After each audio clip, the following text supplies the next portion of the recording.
Hey guys, আসসালামু আলাইকুম। Welcome back and welcome to my new blog. So guys, আজকে আমি আছি একটা জঙ্গলে। এখানে জঙ্গলটা বিশাল বড় আর চারিদিকে দেখেন অনেক নীরব। তো আমি এখানে কিন্তু একা আসছি। তো আসলে এটা দেখাতে আমি আসছি যে এই জঙ্গল বা এরকম নীরব জায়গা দেখতে যতটা ভয়ানক, যতটা নীরব, তার চেয়েও বেশি কিন্তু রোমান্টিকর। কারণ কেন?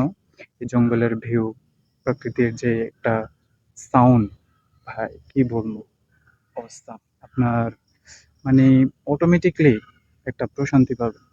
তো আমি এটাই বোঝানোর চেষ্টা করতেছি যে লাইফে সাকসেসফুল হইতে গেলে যত আপনি কষ্ট করবেন তত সাকসেসের ভালো রেজাল্ট পাবেন। এটাই হচ্ছে স্বাভাবিক। তো যাই হোক, এটাই জন্যই আমি ভিডিওটা করা। তো যদি ভিডিওটা ভালো লাগে সবাই আমাকে সাপোর্ট করবেন অ্যান্ড আমার চ্যানেলটাকে সাবস্ক্রাইব করে দিবেন, বেশি বেশি লাইক করবেন, কমেন্ট করবেন, শেয়ার করবেন। ভালো থাকবেন, সুস্থ থাকবেন। পরবর্তীতে দেখা হবে নতুন কোনো ভিডিওতে। আল্লাহ।